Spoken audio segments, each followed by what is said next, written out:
Good evening. It's wonderful to see everyone here today at the Commonwealth Club.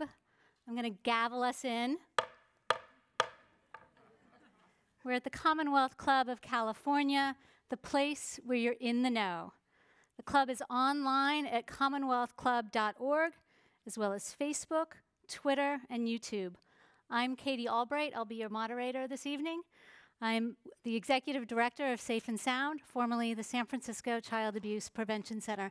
And I am so thrilled to be here with our distinguished speaker tonight, Dr. Nadine Burke-Harris, pediatrician, founder and CEO of the Center for Youth Wellness, and wonderful author of this book, The Deepest Well, The Healing and Long-Term Effects of Childhood Adversity, which we'll be talking about tonight. Dr. Burke-Harris is a pioneer in the movement to transform how we respond to early childhood adversity and the resulting toxic stress that dramatically impacts our health and our longevity.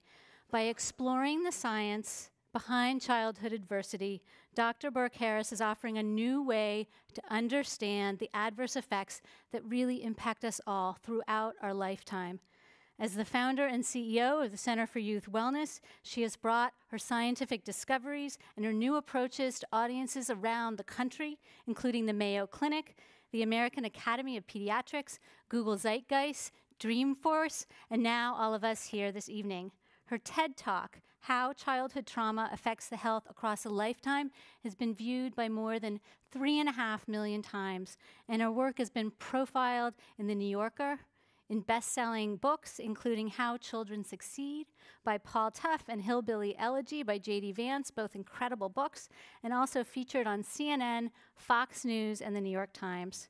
Dr. Burke-Harris has been very acclaimed and awarded the Arnold P. Gold Foundation Humanism in Medicine Award, presented by the American Academy of Pediatrics, and the Heinz Award for the Human Condition. She serves also as an expert advisor to the Too Small to Fail initiative, a national initiative working to improve the outcomes for children, and as well as the National Advisory Board of the American Academy of Pediatrics.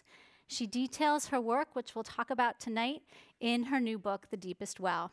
And today, we're really going to be discussing her work, as well as understanding past childhood traumas and how they can result in, if we address them, how to result in better and more healthy adulthood. Nadine, I'm so happy to be with you tonight. It's terrific. I loved reading your new book. Congratulations on its success. And I just wanted to say that you and I have known each other for many years. Yes, We're both advocates for children, advocates for the health and well-being of children in our communities. Our organization, your organization, the Center for Youth Wellness and Safe and Sound, we share this common goal, this common purpose to ensure the health and safety of children in our entire community and around the country. I have to say we also share this wonderful building in the Bayview where we provide an array of comprehensive services to children that are impacted by adversity to ensure that they grow up and thrive. Nadine, I remember one of our very first conversations. We were with then District Attorney Kamala Harris, and now she's our U.S. Senator, and we were talking about the commonalities of our work and really thinking about the commonalities of poor education outcomes, poor health outcomes, incarceration, and understanding that the root cause that really is addressing all these social ills is child abuse, as well as other adversities that children experience. I just want to make sure many of us know about adverse childhood experiences, but just to ensure that we're really all on the same page, would you share with us what are adverse childhood experiences and what is their impact later on in life?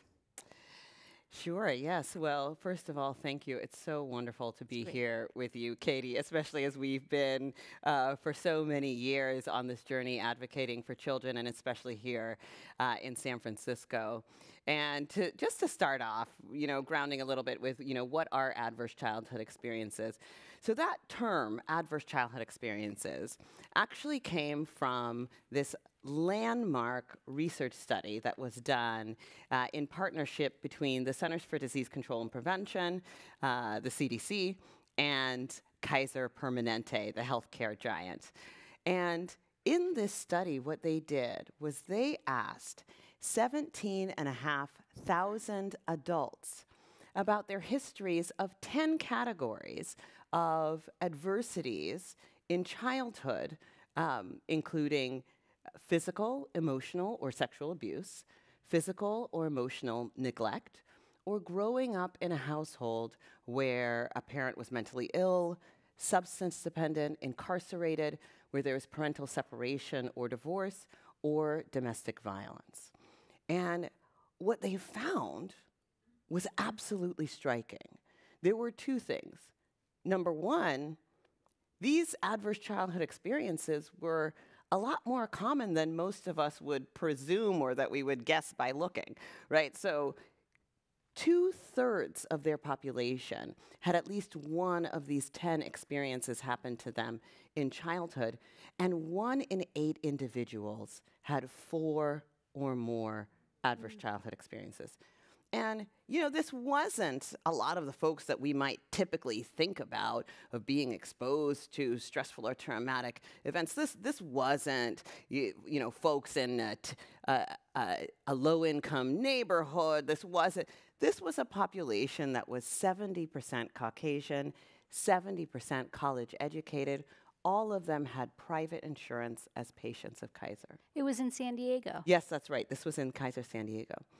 And the second really groundbreaking finding from the Adverse Childhood Experiences study was that the more of these ACEs that a person had, the greater their risk for, not just behavioral problems or depression or addiction, which they certainly did find, but the greater their risk for some of the leading health problems in the United States.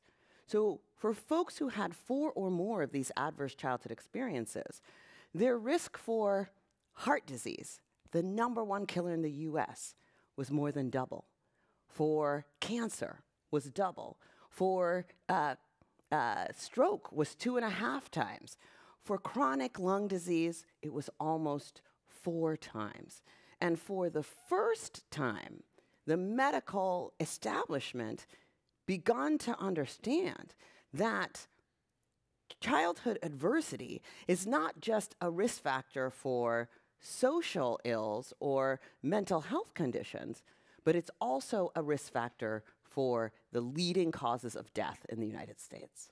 Well, and I want to talk about that more and that connection between the medical and social ills and do it in a way because I loved reading this book, and I have to say that you make the science so approachable, you explain brain research, you explain science in a wonderful way, as well as toxic stress and adverse childhood experiences. But I have to say, for those that may not have read the book, the title is a bit of a mystery. Tell us what The Deepest Well means. Sure. And I'm so glad that you enjoyed reading the book, because I'll tell you, I loved writing it. It was I'm serious. My husband is in the audience tonight, and he'll tell you I was sitting in bed with my, laptop, and I'm chuckling to myself, and I had so much fun writing it. And you can tell. I have to say, when you read it, you can tell that this was just a wonderful expression of Oh, yeah. It was a joyful expression of, all of my favorite things, which is, science and connecting with people and storytelling and also prevention, right? Because that was a big part of the purpose of writing the book. And the title, The Deepest Well, relates to a public health parable that, we all learn in our first day of public health school. So, when I finished my medical school, I did my master's degree in public health. And, it's essentially day one, right? They teach you the parable of the well. And this relates to the outbreak of cholera in the Soho neighborhood of London that happened in the late 1800s. And, folks are dropping like flies from cholera, right? And everyone was trying to figure out what it could possibly be the cause. And at the time, common wisdom was that infection was spread by foul airs, right?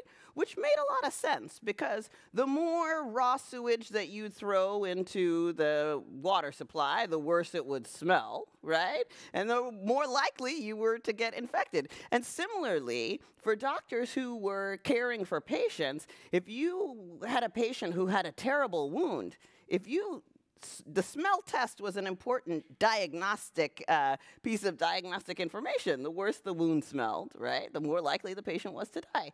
So we, with our scientific rigor, we believed that, that infection was spread by foul airs. But there was a doctor by the name of Jon Snow. And I almost had to write in the book, like, not Game of Thrones Jon Snow, right?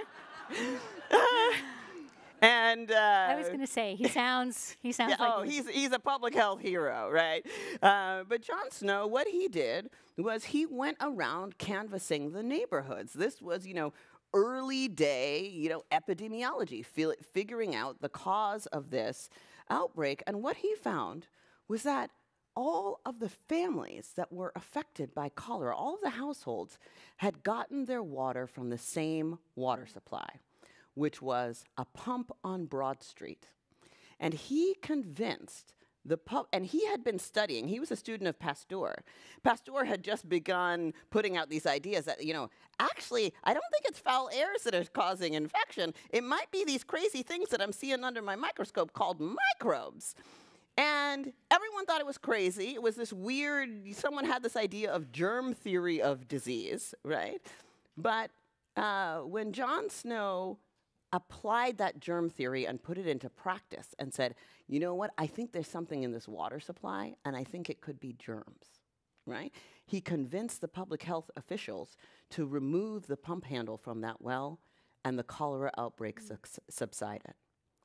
And the reason I titled the book The Deepest Well is because it's about getting to the source, right? It's about getting to the root cause of so many of what appear to be our society's most intractable problems. But the fact is that if we do not get to the root cause, then these problems will continue to seem unsolvable. But when we understand that childhood adversity is the root cause of not only so many of our social problems in terms of incarceration, problems with our educational system. How do we talk about underperforming schools, right? When we're talking about schools that have classrooms that are full of children who are experiencing the neurologic consequences of childhood adversity. When we get to the root and understand that, we can begin to use this science to apply strategies that are much more likely to be effective. And you did that with Diego. And you start with this wonderful story about Diego. He's 7 years old. He couldn't be more than looking like he was as tall as 4. He was referred to you by a nurse who thought that maybe, a school nurse who thought maybe he had ADHD, if I'm remembering the story right. And you find out in your examination that he has that he was sexually abused when he was little. Yep. I have to say, working at Safe and Sound, we see so many Diegos who come with their families for help, and they have this history of severe trauma. And you realize it wasn't ADHD that was the proper diagnosis. It was something else. It was toxic stress. Can you talk about that examination in Diego, and really you went to the root and the source of what his problems are? Yeah, so let me back up. Yeah. Because I will tell you that I did, my medical school at UC Davis. I did my MPH at Harvard, did my residency at Stanford. I got some good education, right? I did my best to get the best education I had. But I never learned in one day of medical school that childhood adversity could be the root of the health problems that I might see in my patients. But a funny thing, which is that my dad is a biochemist. He's actually here in the audience this evening. And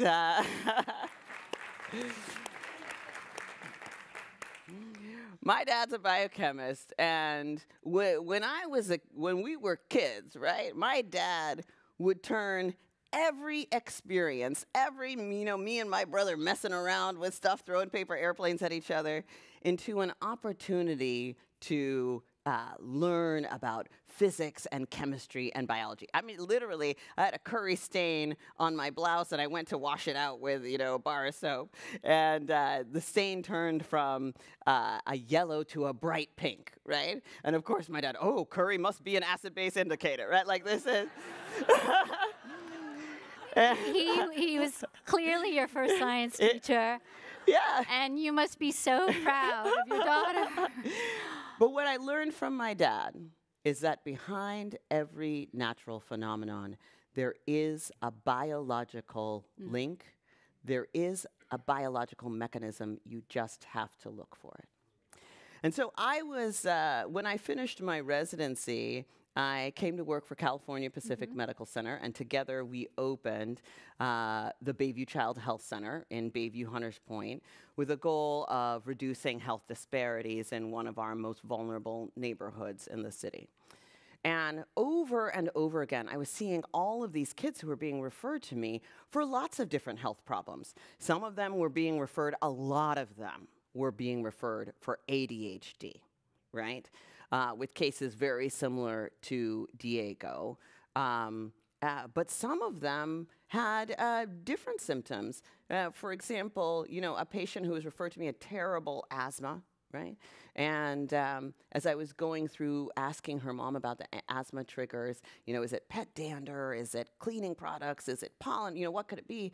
And this mom said to me, doctora, I noticed that my daughter's asthma acts up every time her dad punches a hole in the wall. Right? So as I was in my practice, one day,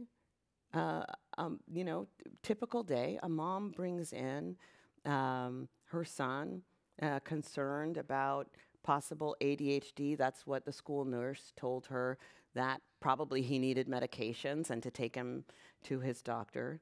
But when I saw this patient, he was this beautiful, beautiful child. And one of the first things I noticed about him was that he was little. He was itty bitty. And I had to double check actually the date that was in the medical chart, because although he was 7 years old, when I looked at him, and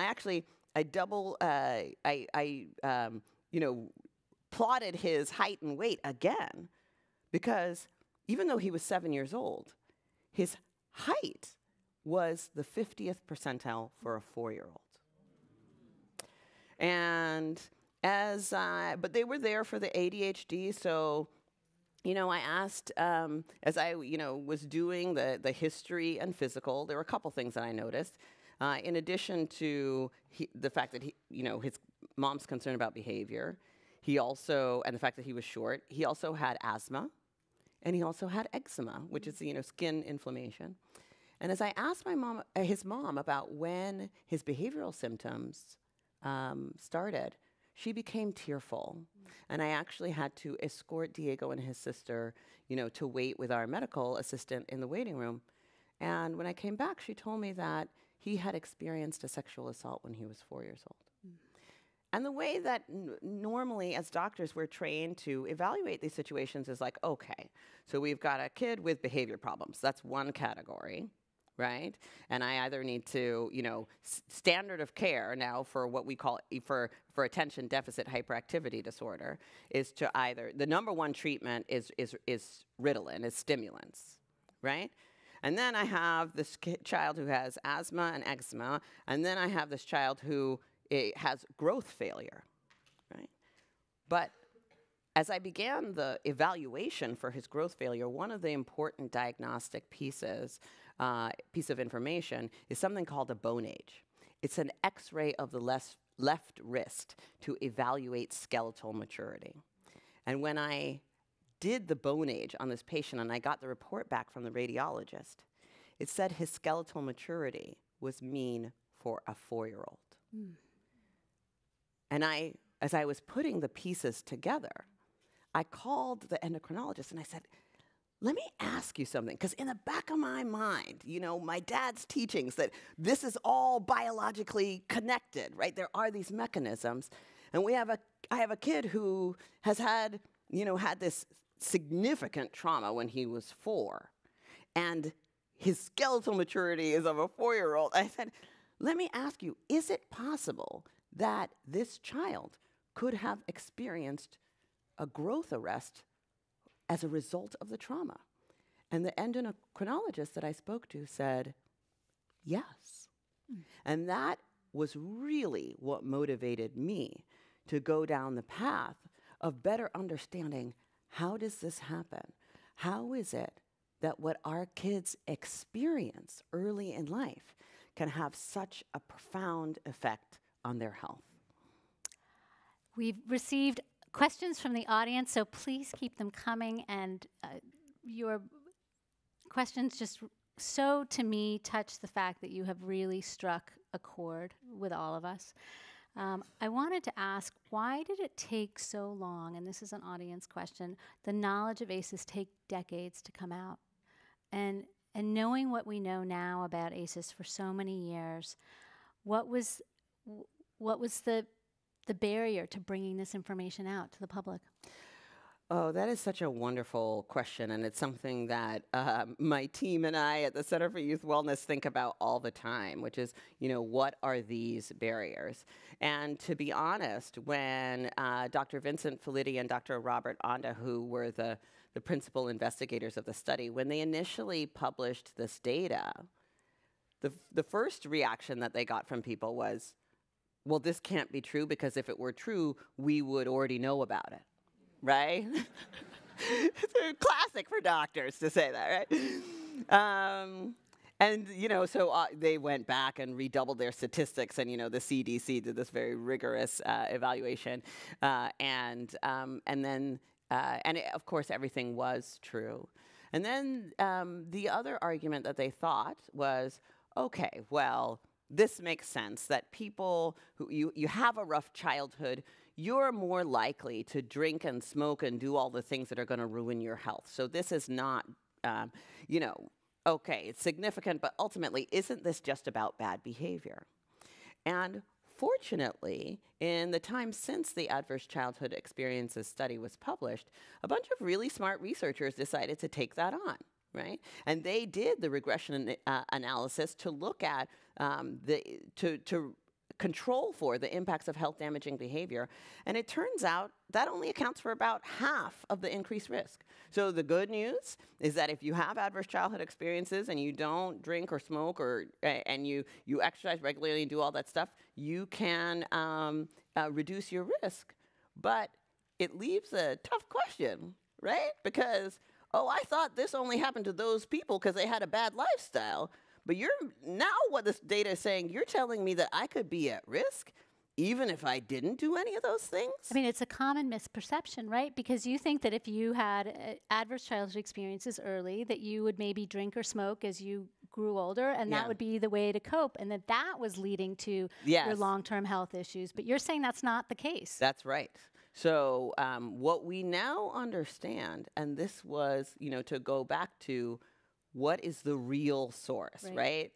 Is in the intervening 2 decades, we now understand much more about the biological mechanisms that are involved, which we now understand to be what the American Academy of Pediatrics calls toxic stress. Mm-hmm.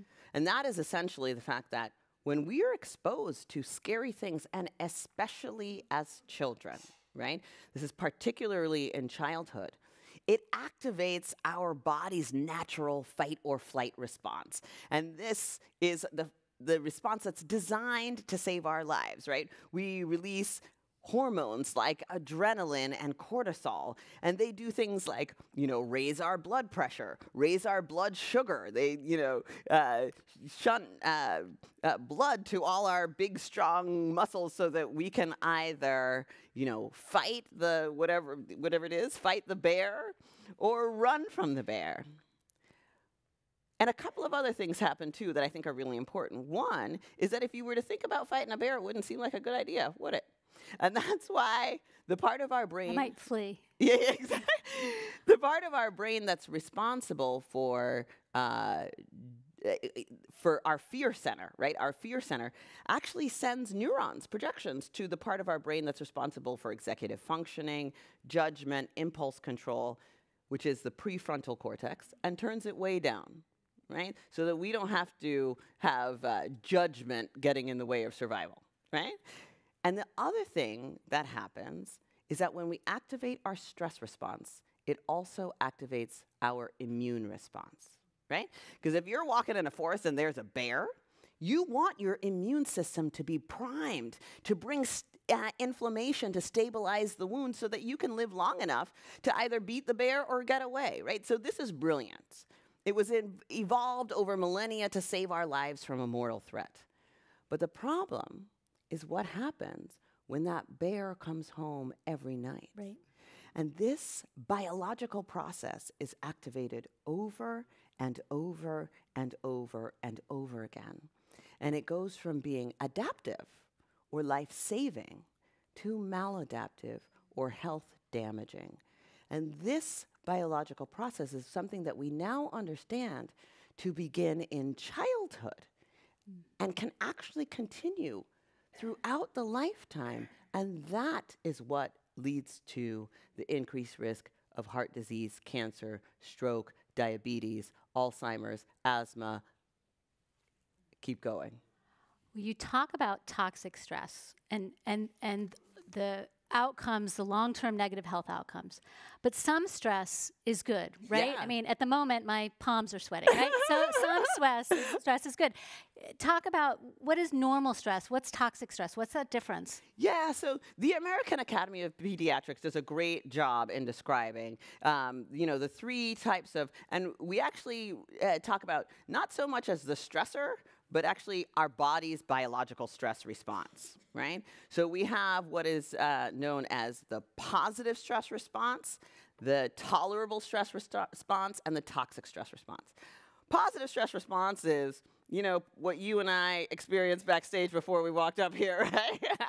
A little bit of, these brief increases in stress hormones, that little surge of adrenaline that helps us to be able to, get out here and speak and do our best.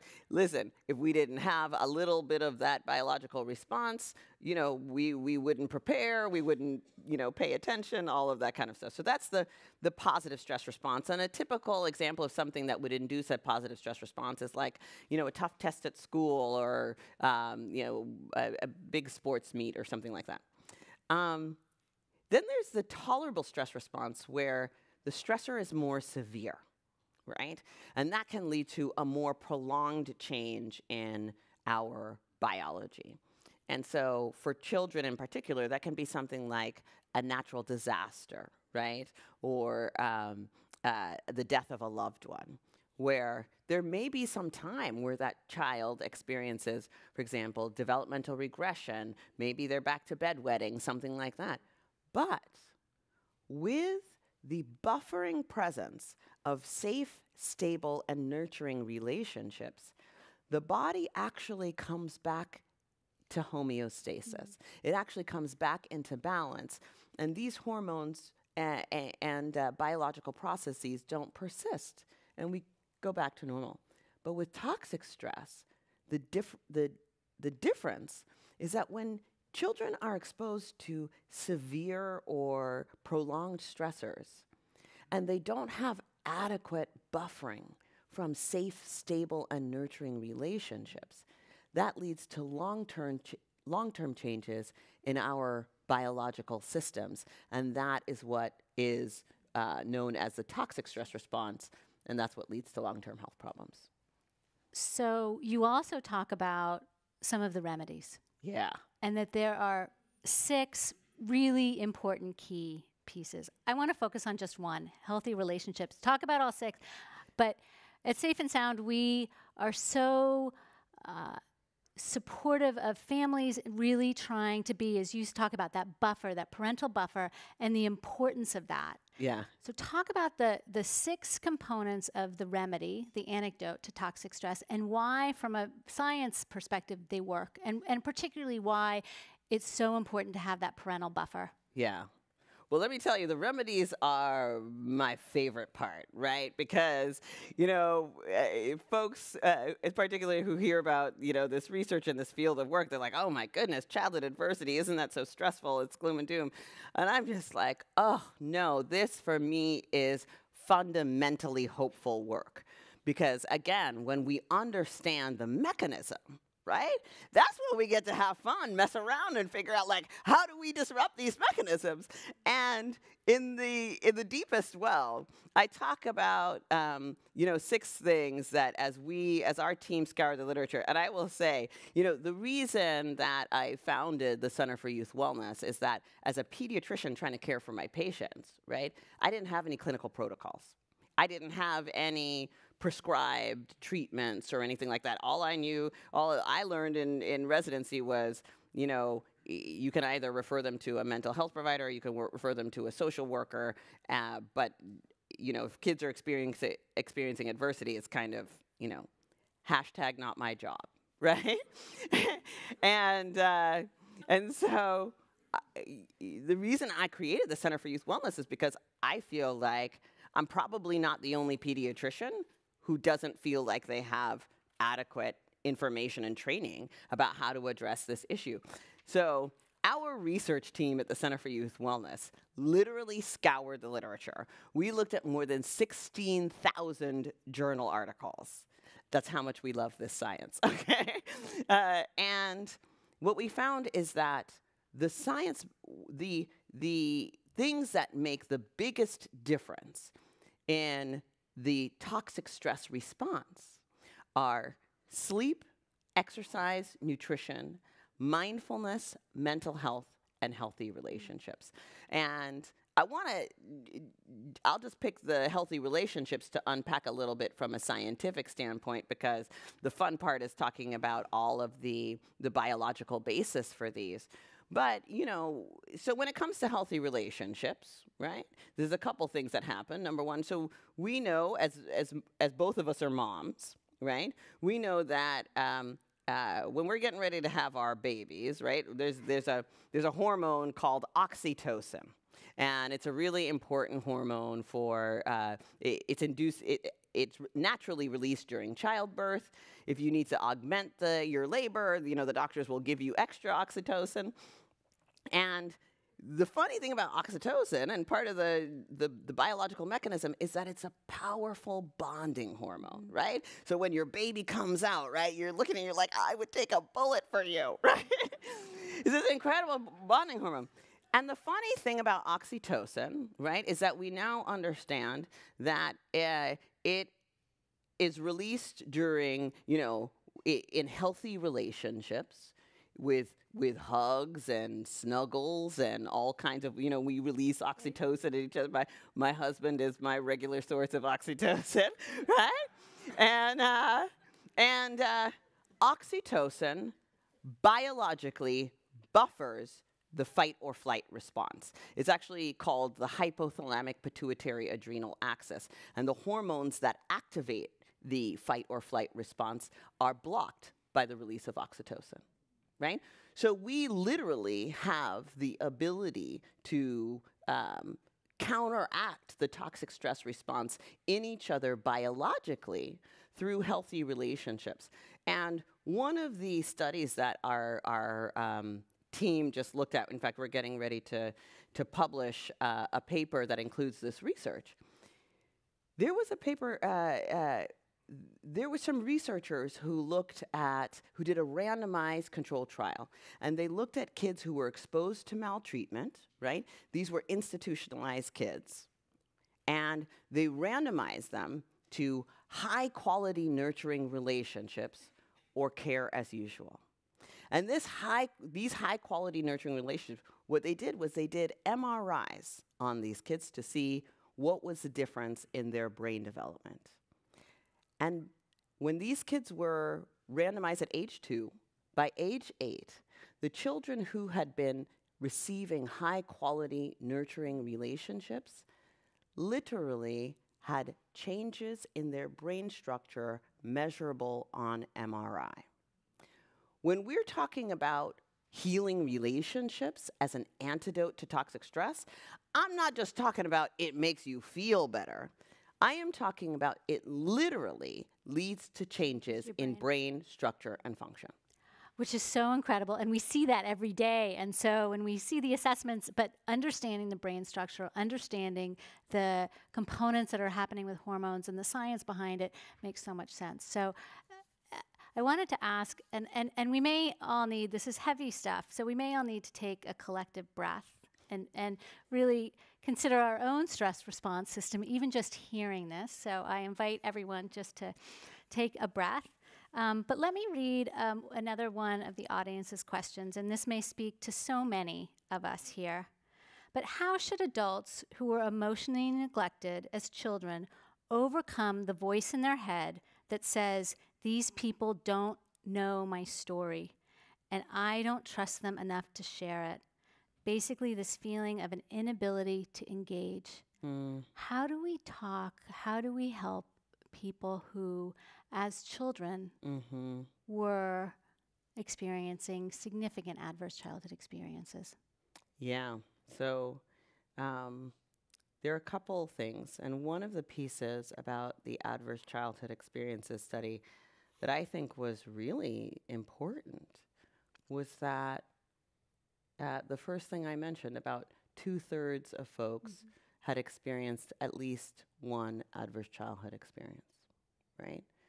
And I think that was really powerful for a lot of people because what it highlighted was probably for every single one of those 17,000 people, they felt like they were the only one, right? They felt like so much of childhood adversity happens in secrecy and shame and is hidden. And one of the things that we are learning now is simply speaking that truth is such an important part of healing. And in fact, I was talking with a researcher recently, and he said they were looking at mortality rates in the early phases of in the HIV/AIDS epidemic. And even after they developed antiretroviral drugs, what they found was that when they were looking among gay men, the gay men who were out had much higher survival rates than the gay men who were closeted, right? And as the researchers looked at that, they were looking at the impact of secrecy and shame on our health outcomes, because what we now know is that it's all part of our system, right? It's all part of our biological system. So it is really powerfully important for us to be able to speak that truth. That is part of the healing process. Right. Speaking truth, I want to talk about what we're reading in the paper all the time. So you've talked about 9 traditional adverse childhood experiences, but in the paper we read about bullying and violence in schools, shootings in schools. We read about families that are exposed to significant trauma and stress around immigration and deportation. Discrimination, how do those community adversities impact a child in terms of the adverse childhood experiences? I know you've done some research in that. Can you share about that? Yeah, so this is something that I talk about in The Deepest Well. And I actually gave an example in the book about, when my family was on vacation in Lake Tahoe. And, I was off to the restroom and my husband was there with our boys. And, our 3 boys were playing on the bench, and up came these 2 men who, with, shaved heads, steel-toe boots, right? It's the, dark gray tattoos snaking up their necks, and they were glowering at our 3 black boys playing on the bench, right? And as I looked up, I saw my husband, and I saw that his fight or flight response was activated. I mean, literally, his fists were clenched. He looked like he was ready to brawl, right?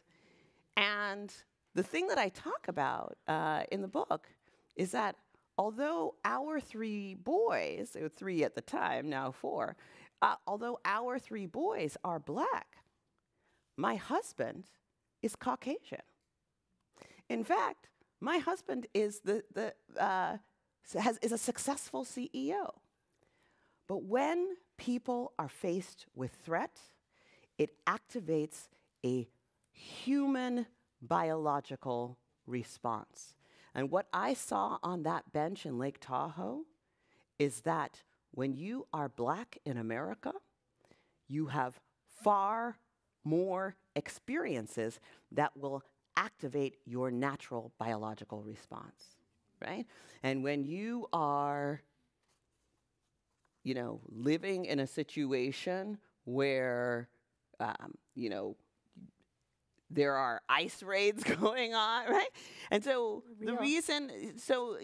but the thing that I think is really important here, right? Because folks can look at this and say, I talked to one Republican state senator from Mississippi, and he said, I thought all of this was just some, mumbo jumbo so that, liberals could get more entitlements. But when I actually read the science, I recognize that there's real science behind it. And that is the point. When we look at how we make our policies, right? If we know, for example, the difference between tolerable stress and toxic stress is a safe, stable, and nurturing caregiver, then we really need to examine policies that are designed to separate children from their caregivers, right? That is something that as science advances, right, we as a society, as a civil society, we understand that there are certain basic ethical considerations that we have to make around the risks that we are putting our population, in front of. And this is a place where I hope that any administration would take into account the science of ACEs and toxic stress and understand that we need to be investing in prevention. We need to be investing in making sure that our policies are not exacerbating toxic stress, but rather that they are mitigating and supporting families to be safe and stable. And by the way, that ultimately pays, we are ultimately paid back in dividends because, listen, the reason that our team is so focused on the leading causes of death in the United States of America is because guess what? Heart disease is expensive, right? Chronic obstructive pulmonary disease is expensive. Cancer is expensive. And the United States right now, we spend almost $3 trillion per year, right? That's $3,000 billion per year on healthcare. And most of it is for the treatment of chronic disease. And if you have an ACE score of 4 or more, you have a dramatically increased risk of 7 out of 10 of the leading causes of death in the United States of America. So when we are talking about these policies and policies that exacerbate toxic stress, we need to be thinking, if you don't care about civil rights, if you don't care about individual freedoms, if you care about economic viability. I'm serious. And we have to use every lever that we can use to get our society to do right by our kids. And folks, with your questions, I think folks, all of us in the audience are moving, and the questions are showing this really to thinking about what is that future, what is that community response. You have called for universal screening and early intervention of adverse childhood experiences. Can you explain that? And can you also explain what has been the reaction of the medical community? Because I'm sure that call has created a great deal of impact in the medical community. Yeah, so the good news when we're talking about ACEs and toxic stress is that we're not talking about solving poverty or world peace or some of these things that people really feel like are, it's overwhelming. There is a very direct mechanism by which we can dramatically mitigate the impact of adverse childhood experiences and toxic stress. And that is all of the data, all of the science tells us that early intervention improves outcomes. And for the most part, what we see is that most often adverse childhood experiences are handed down from generation to generation. We have a powerful ability to break that intergenerational cycle. And the way that we can do that is, listen, every kid's got to see their doctor anyways, right? Typically, a kid's got to see their doctor for, the first visit is at a week of life, right? Now, as a pediatrician, I know there's a lot of things we got to do. We got to check height, we got weight, blood pressure, all of these things. But we know that adverse childhood experiences directly correlate to health risk. And now we know the biological mechanism, right? So what we need is to have every pediatrician in America screening for adverse childhood experiences as part of the routine physical exam that we do for kids. Because when we do early detection, we can begin the early intervention, and there are evidence-based interventions that we know can improve outcomes for kids. So how do we do this? When I talk to my colleagues about every pediatrician in America screening, there's naturally, believe it or not, people ask like, oh, do you get pushback from parents? We don't get any pushback from parents. I'm going to be honest. Parents we get the least pushback from. Where we get pushback from is other doctors, right? Doctors say, what do you mean? There's another thing that I have to screen for. I don't have time. I was never trained to do this. And by the way, I'm not being reimbursed, right? And so at the Center for Youth Wellness, we've really thought about some thoughtful strategies to be able to address this. And that's why we've actually created the National Pediatric Practice Community on Adverse Childhood Experiences Screening. And this is a digital platform. It's an online platform. Any pediatrician in America can go to nppcaces.org. They can sign up to be part of the practice community, and they'll get the ladest research on adverse childhood experiences and toxic stress. They will get information on different types of screening tools that you can use to screen. They'll get advice on how to respond to a patient who has ACEs in your practice. What do you do differently in your clinical practice? And even practical stuff like which billing codes can you use to at least get reimbursed for a little bit of your time, right? Or how do you practically, put this into your electronic health record? And so we launched that in 2017. We believe that we have a viable path, and over the next 5 years, our goal is to triple the number of pediatricians in America screening. So even though this research, thank you. Even though this research was published now 2 decades ago, right? Right now, only 4% of pediatricians in America are screening for adverse childhood experiences, and that has to change. So where does, and you talked about billing, where do the insurance companies fit with all this? Yeah. And what about big pharma? How are the pharmaceutical companies are addressing this? Well, let me tell you. So to be honest, I haven't heard very much from big pharma. I don't think we're even, big enough to get on their radar so far. But it's really, the question of big pharma, I think, is really relevant. Because if we all think that it's just the science and this, once we get the science, once we get the data, it's so compelling that people are just going to change practice, right? Sadly, that is naive, right? That's what I thought. I was like, oh, once people hear this, they're going to just, change all the systems. Pediatricians are going to screen universally, and, we're going to beat this. Not the case. Because when we look at what we have to do, when we look at any change in healthcare, right, or in society, it's not just the science. You don't need to just have the data. You also need to have the advocacy. And when you pair the science with the advocacy, that's when you begin to motivate change, right? But right now, who are the biggest healthcare advocates in the US?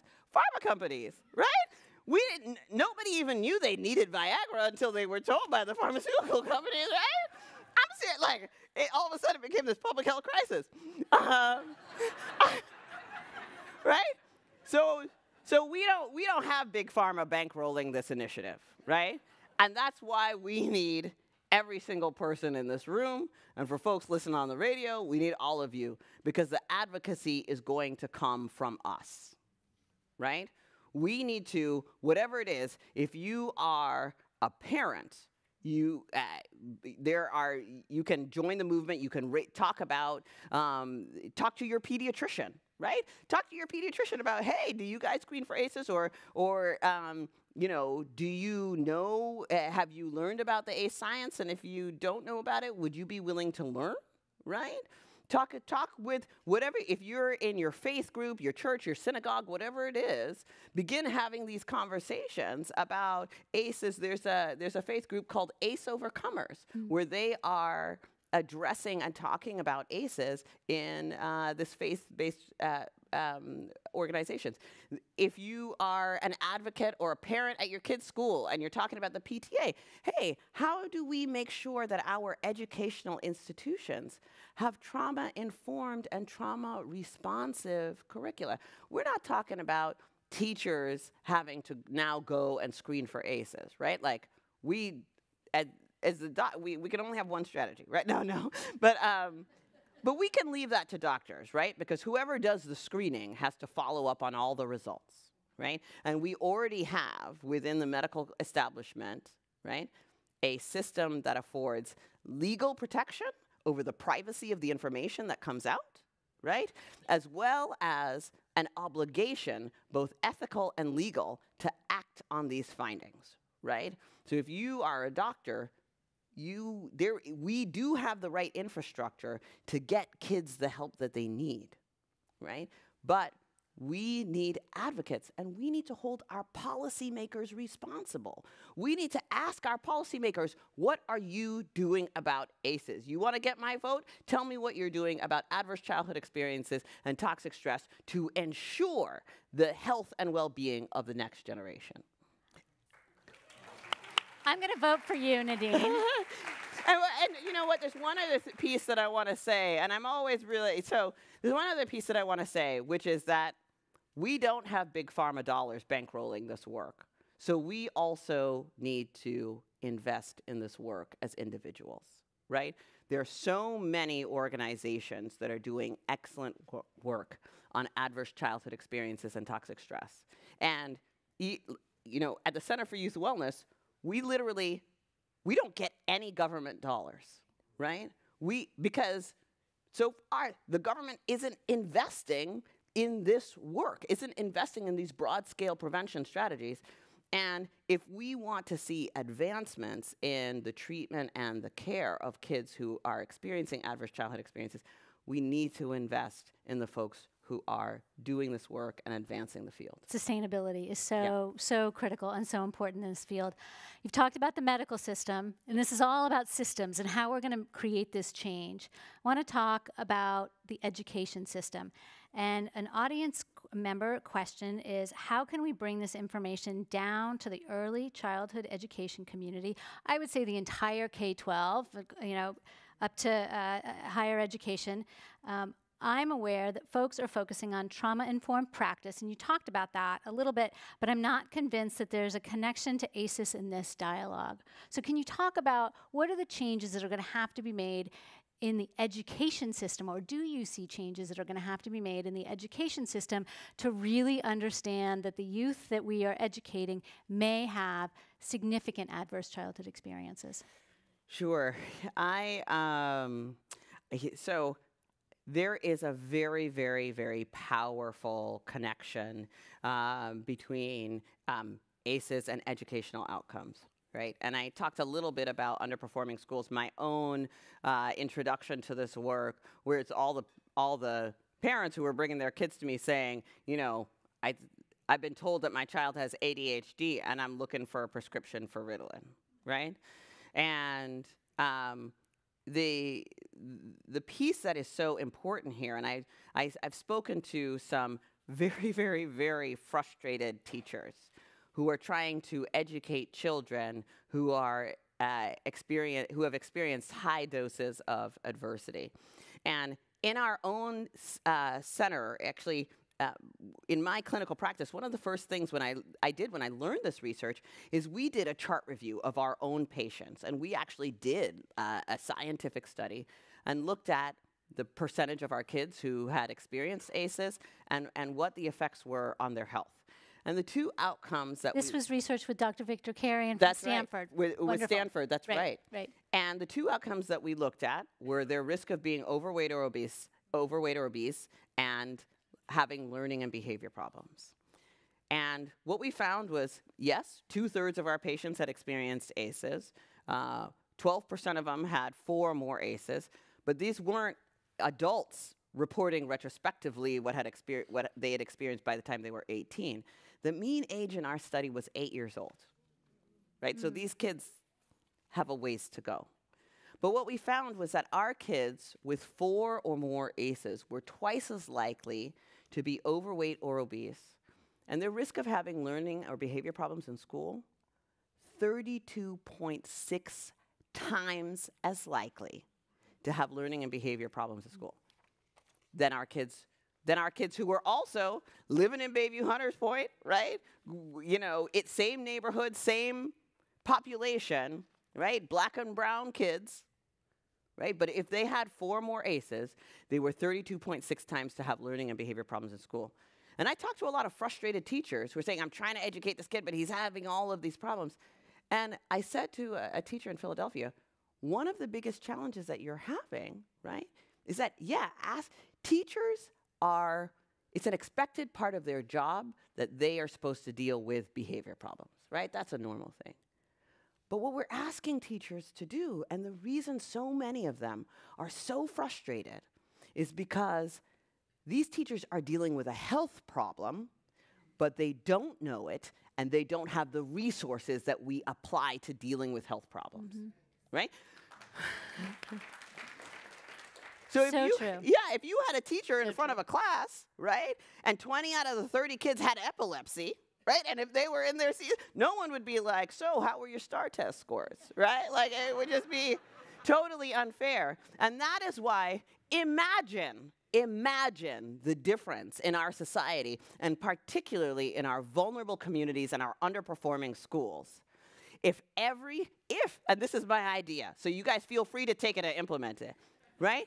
If, you know that form that you need to have signed in order for your kid to get into kindergarten? It's got to be signed by a doctor. It says the kid's got immunizations, they've had their TB test. If that form said, this child has been screened for ACEs, you don't have to put their ACE score on there. We maintain patient privacy, all of that stuff. Just that a doctor has done an ACE screen on this child, and if there's any abnormal findings, it's our job to deal with it. Right? It's not on the teachers to try and fix this problem.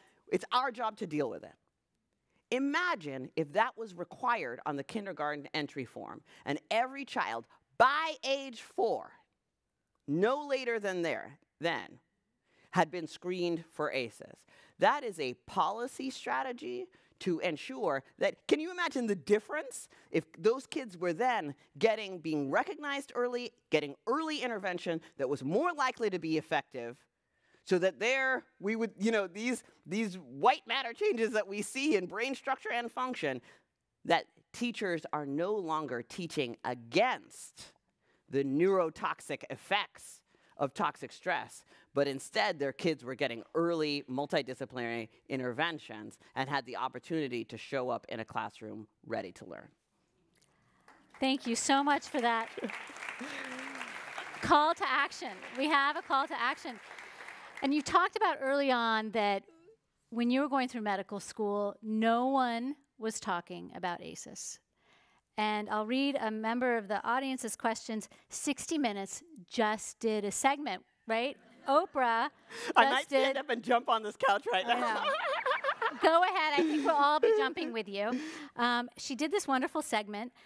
She discussed trauma-informed care and the experience that we need. Can you talk about the progress that's been made? Why now are we beginning to see in mainstream media, Oprah on 60 Minutes, in The New Yorker, why are we beginning to see a conversation about ACEs?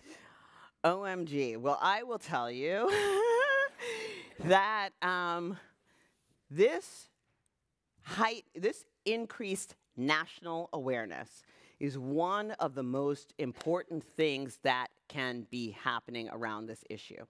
Because if there's one thing that we learn also in the public health playbook is that you can figure out really sophisticated and expensive treatments for things, right?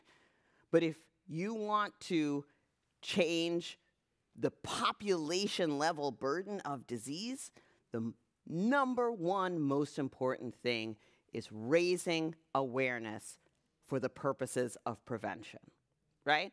So we all remember those days back in the day. There's a few younger folks here, right, where the mom would be driving in the car with the 4 kids in the back of the car, none of them wearing seatbelts. She's puffing on the cigarette, right?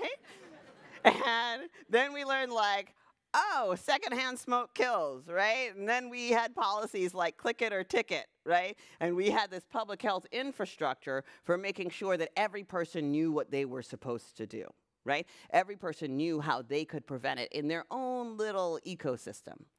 And my husband will tell you, because I was in bed watching 60 Minutes, like screaming, like, Oprah just said everyone needs to do the ACE test. Oh my God. And this is so powerful. When we arm individuals with this information of how to not to prevent, but also how to, Oprah, I don't know if you saw the After 60 Minutes segment. Oh, yes. It was when amazing. Oprah said this, she's done a lot of stories in her life. This is the single most impactful story she has ever done. It changes the way that she does everything. It changes the way she sees her staff, the way she interacts with people, all of these pieces, right? And that is when we know better, we can do better. Knowledge is power. And that is why raising national awareness is one of the most important things we can do.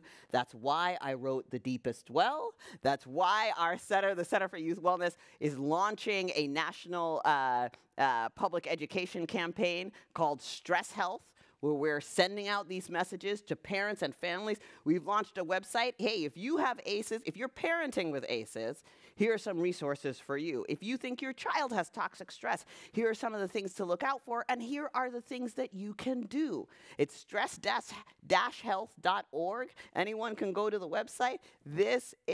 And why are we having it now? Because of the incredible hard work of advocates that have been working tirelessly over the past decades, right, to raise awareness about this issue. And the good news is, y'all, it is working. So every single person that's in the audience right now, go home, get on your Twitter, get on your Facebook. If you're still using MySpace, that's okay, I won't judge you. Right?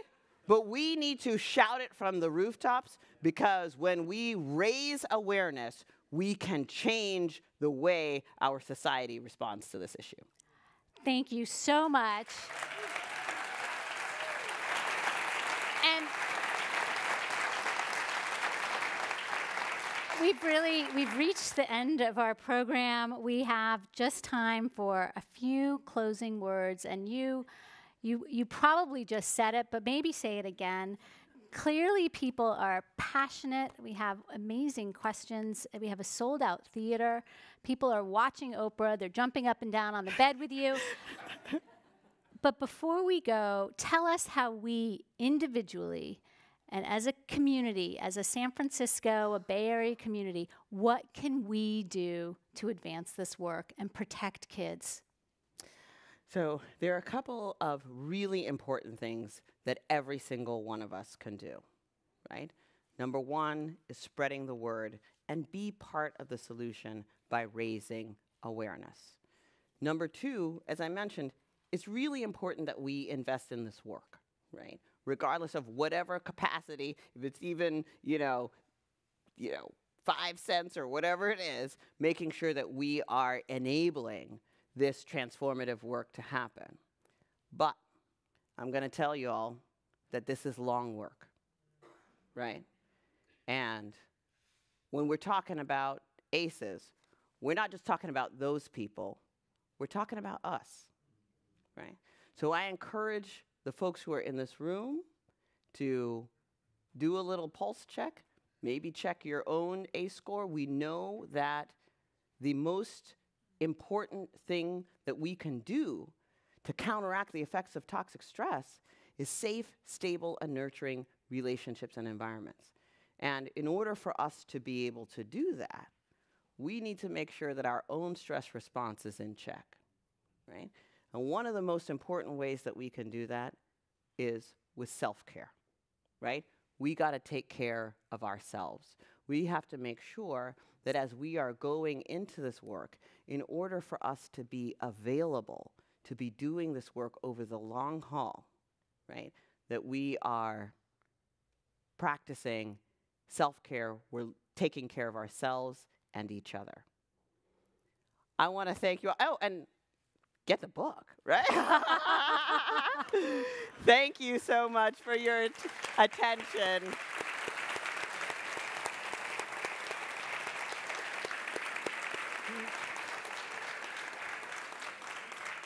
Our thanks goes to Dr. Nadine Burke-Harris, CEO and founder of the Center for Youth Wellness, and this amazing book, The Deepest Well. Thank you so much. I thank everyone in the audience and on radio and on internet. Go hug your oxytocin partner. I want to remind everyone that Dr. Burke-Harris's book is on sale in the lobby area, right immediately outside of this outside of our program. I'm Katie Albright. It's been a pleasure to be with you tonight. We're signing off on this meeting of the Commonwealth Club of California, the place where you're in the know. The meeting is now adjourned.